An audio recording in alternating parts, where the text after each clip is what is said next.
They tried to make me pay six figures to upgrade a bridge I built with my own two hands. Said it was a safety issue. Said it was my responsibility. What they really meant was their new luxury resort needed a shortcut, and my land just happened to be in the way. I didn't argue at first. I listened, and then I tore the bridge down. Now, before you decide I'm some bitter old guy shaking a fist at progress, let me back up a little. My name's Daniel Harper. I'm 58, widowed, semi-retired if you want to call it that. I own about 40 acres along a bend in the Coldwater River in western North Carolina. Not mountain postcard pretty, not tourist town flashy, just quiet hardwood forest, a little pasture, and a stretch of river that curves like it's in no hurry to get anywhere. That's what I loved about it the first time I saw it 20 years ago. It didn't try to impress anyone. When I bought the land, there was no real access across the river. Just an old logging trail that washed out every heavy rain. The main county road ran on the opposite bank, and if I wanted to reach the back fields or haul equipment across, I had to detour miles upstream to a narrow gravel crossing that wasn't even mine. So I did what any stubborn man with a welder and more pride than sense would do. I built a bridge. Not a grand thing. No stone arches, no steel trusses. Just a timber span about 40 feet long, pressure-treated beams, reinforced joists, thick oak planks on top. I hired an engineer to draw it up, filed the permits, waded through inspections, anchored both ends well inside my surveyed boundary. I still have the county stamp on the original blueprint rolled up in a tube in my workshop. It was designed for light trucks, tractors, the occasional delivery van. Nothing commercial, nothing heavy. It didn't need to be. It served one purpose, giving me access to my own land. For years, that bridge was just part of my routine. Cross in the morning with a cup of coffee in the console, check the fence line, maybe fish at dusk on the far bank. Sometimes I'd sit halfway across and listen to the river sliding under the boards. It creaked in the summer heat, popped in the winter cold, but it was solid. For a long time, it was just mine. Then the land upstream sold. I remember the day I noticed the survey flags.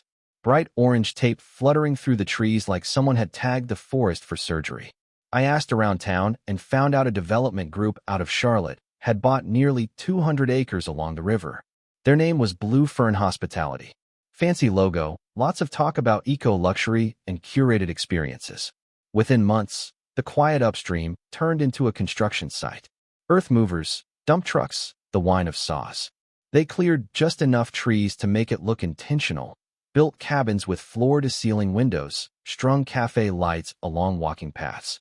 Then came the restaurant deck overlooking the water. Kayak racks, fire pits. Their website called it a secluded riverside escape. I won't lie, part of me was curious.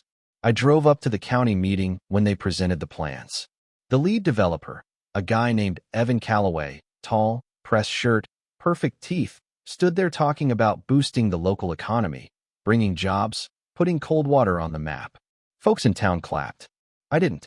Not because I hated the idea, but because I've seen what happens when something calls itself secluded while selling $200 a night cabins. Still, I kept to myself. Their land was upstream. Mine was downstream. The river between us didn't care.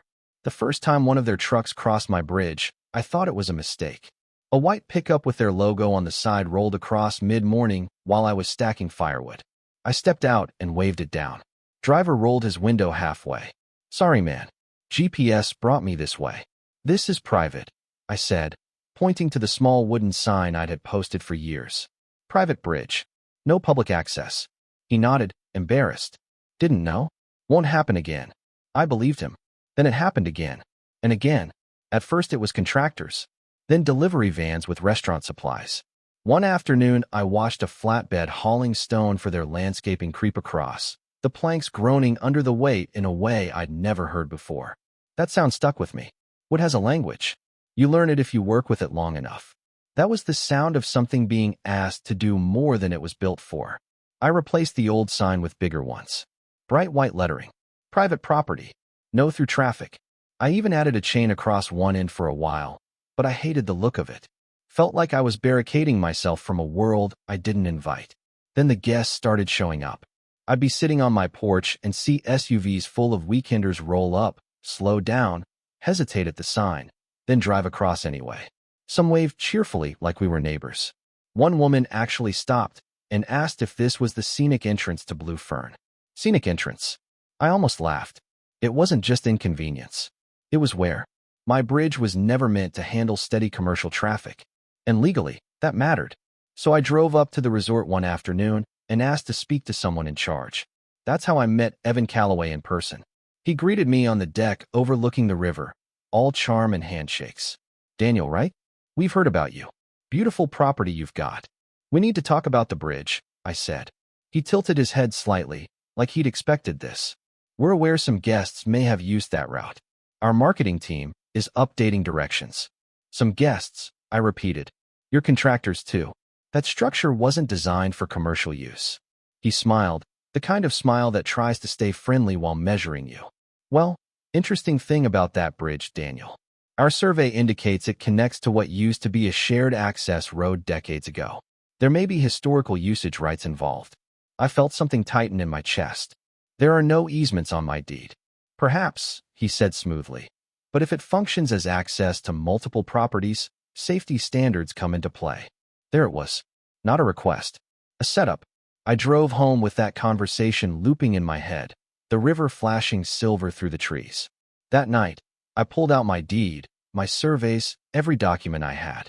I spread them across the kitchen table like I was preparing for trial. And a week later, the letter arrived. The envelope had their logo in the corner. Blue Fern Hospitality. Thick paper, attorney's name at the bottom. That was the moment it stopped feeling like a misunderstanding and started feeling like a strategy. I stood at my kitchen counter, reading it twice before I even sat down.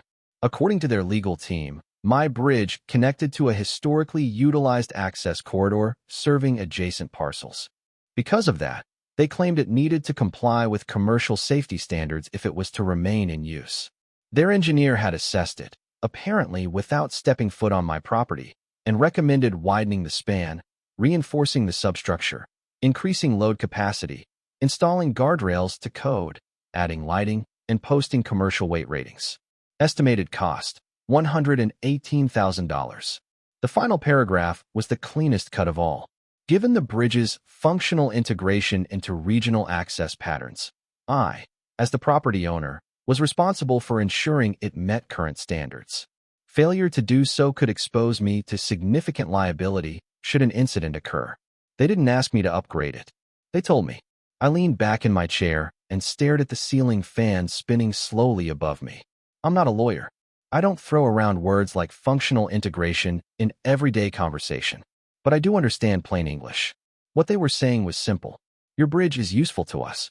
Therefore, you need to make it better for us. On your dime. That night, I barely slept. Not because I was scared of them, but because I was thinking about responsibility. If one of their guests drove across my bridge, overloaded it, and something failed, even if they were trespassing, I'd still be the one standing in court explaining why I didn't do more to prevent it.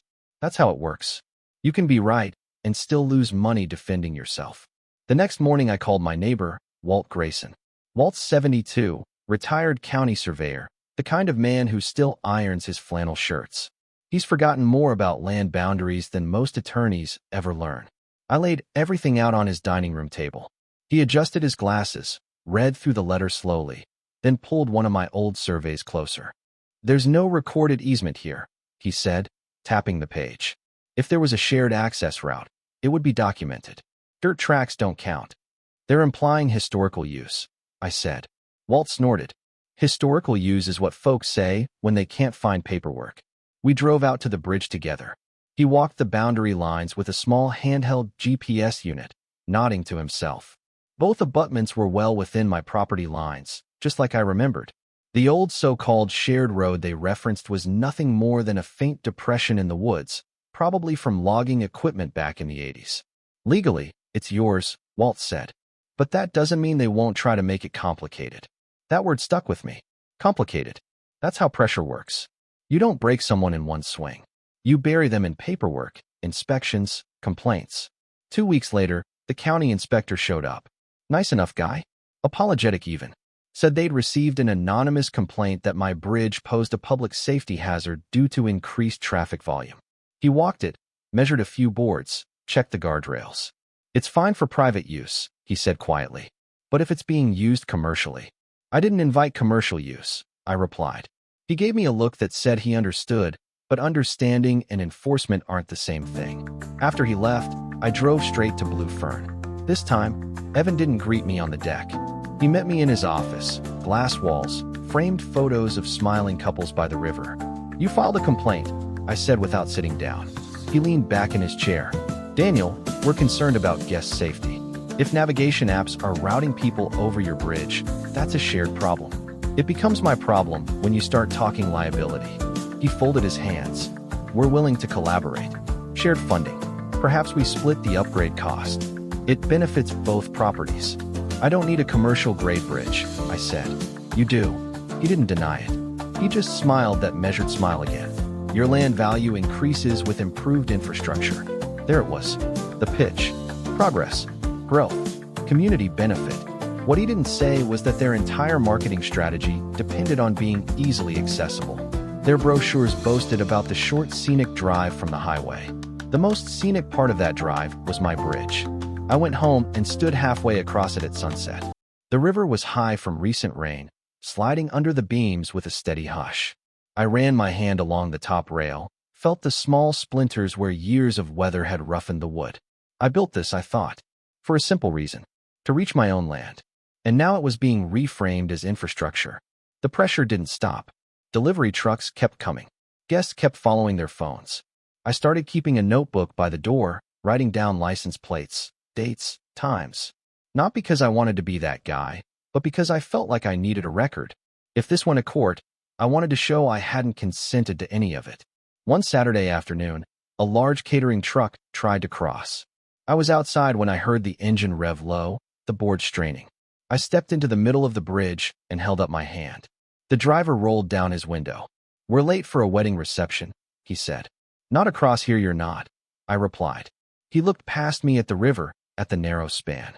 "GPS says this is the fastest route." "GPS doesn't own this bridge," I said. He reversed slowly, muttering under his breath. That evening, I got a call from Evan. "I hear you blocked one of our vendors." I protected my property. "You're escalating this," he said, voice tighter than before. "No," I answered. "You escalated it when you tried to hand me a six-figure bill." There was a pause on the line. I could hear music in the background, laughter, glasses clinking. A wedding in full swing. "Daniel," he said finally, "we can pursue formal recognition of access if necessary. It would be unfortunate." That was the first time he said it plainly. They were considering legal action to establish some kind of prescriptive easement, arguing that repeated use created a right. I hung up and sat in the dark for a long time. Here's the part people don't see in stories like this. It's not about revenge. It's about erosion. Little by little, something that was yours alone starts being treated like it belongs to everyone. And if you don't push back, eventually the paperwork catches up to the assumption. I called a property attorney in Asheville the following week. Laid everything out. He listened carefully, then said something simple. "You're on solid ground. But if traffic continues and they argue long-term public use, things get messy. Judges don't like ambiguity. What's the cleanest solution?" I asked. He didn't hesitate. "Remove the structure." I laughed at first. "You're kidding." "I'm not. No bridge, no access argument. No access, no upgrade requirement. You eliminate liability entirely." I drove home thinking about that. The simplest solution wasn't to fight them in court. It wasn't to upgrade. It wasn't to negotiate. It was to make the problem disappear. For a week, I walked that bridge every evening. I listened to it creak, watched the sunset from its midpoint, remembered hauling lumber across it when I first built the cabin. It felt almost disloyal to consider tearing it down, but it also felt like the only move left that was entirely mine. I went down to the county office on a Tuesday morning and applied for a demolition permit. The clerk looked surprised. "You're removing it voluntarily?" "Yes, ma'am. Most folks try to expand, not reduce." I smiled. "I'm simplifying." Approval came faster than I expected. Maybe because there were no environmental concerns. Maybe because paperwork is easier when you're taking something away instead of adding it. I hired a small local crew, not the big contractors Blue Fern used. Just 3 guys I'd known for years. When I told Walt what I planned, he stared at me for a long moment. "You sure?" he asked. "They want a commercial bridge," I said. "They can build one on their own land." The morning we started, a thin fog hung over the river. I stood at the edge of the span while the crew unloaded tools. Across the water, I could see the roof lines of the resort cabins through the trees. For the first time since this started, I felt calm. The first board came up with a sound I'll never forget, a long, slow groan followed by the sharp squeal of nails giving way, like the bridge itself was clearing its throat one last time. I stood there with my hands in my jacket pockets while the guys worked, telling myself I was fine, that this was just lumber and bolts and hardware. But it didn't feel that simple. This bridge had carried groceries, lumber, fishing rods, memories. It had carried my wife, back when she was still here, sitting in the passenger seat teasing me about how I overbuilt everything. It had carried quiet mornings and long evenings. And now I was the one taking it apart. By mid-morning, half the planks were stacked neatly on the bank. The beams underneath were exposed, thick treated timbers I'd bolted into concrete footings 2 decades earlier. I knelt down and ran my hand along one of them, remembering the day we set it in place.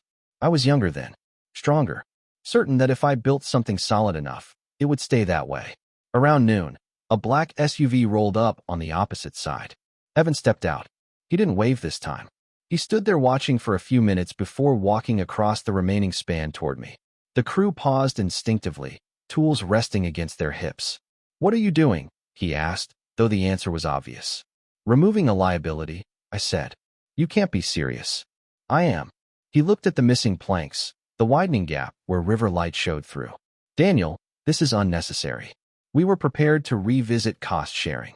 "I don't want a commercial bridge," I replied evenly. "And I don't want your guests on my land." "This affects more than just you," he said, voice sharpening. "Our delivery routes, emergency access, guest experience. Those are your logistics," I said.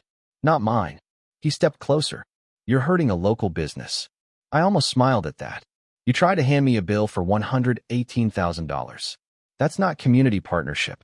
For a second, the polished charm slipped. "We're talking about regional growth. Property values rise with infrastructure improvements." "Then build infrastructure," I said quietly. "On your side." The crew resumed work. Bolts loosened. Metal clinked against wood. Evan stood there a moment longer, then turned and walked back the way he came, shoes clicking on boards that would be gone by sundown. By late afternoon, the center span was dismantled in sections. We used a small crane to lift the heavier beams and set them onto a flatbed trailer. When the final cross member came free, the two halves of the bridge stood separated by 20 feet of open air. The river flowed through uninterrupted, silver and indifferent. Standing there, looking at the empty space, I expected to feel regret. Instead, I felt something lighter. Not triumph, not anger, just relief. The next morning was quiet in a way I hadn't heard in months. No engines idling at the entrance. No tires crunching across wood. No GPS-confused voices echoing from open windows. The only sound was water and wind through sycamores. I drove into town for feed and passed the turnoff that used to lead across my bridge. Someone had already updated the navigation systems. Cars headed east now, toward the longer paved county road that Blue Fern had originally ignored because it added nearly 4 miles. For miles. That's what this whole battle had been about. A few days later, Evan called again. "This isn't over," he said. "It is for me. We're reviewing options." "Do what you need to do," I answered. "So will I." But the truth was, there wasn't much they could review. Without a structure, there was no functional access to argue over. No ongoing use to claim prescriptive rights. Just a river dividing 2 properties the way nature intended. They did request a formal meeting with a mediator a week later. I went, mostly out of curiosity. It was held in a neutral office in town, beige walls, stale coffee. Evan came with his attorney. I came alone. Their proposal was straightforward. They would fund the majority of a new bridge if I granted a permanent recorded easement allowing commercial traffic across my land. That ensures long-term stability for both parties, the attorney said smoothly. Long-term for who? I asked. For the community, Evan replied. I leaned back in my chair. I bought my land because it wasn't part of anyone's long-term development plan. I'm not interested in becoming your access corridor.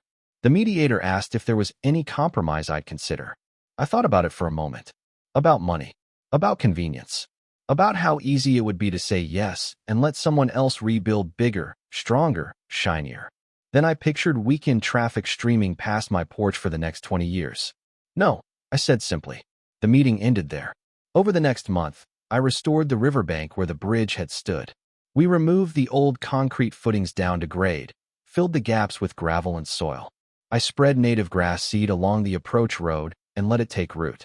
At the entrance, I installed a steel gate, not because I needed one anymore, but because I wanted the boundary to be visible. Upstream, Blue Fern kept operating. They adjusted, built better signage directing guests to the proper route, expanded the eastern entrance. From what I hear, business didn't collapse. Weddings still happen.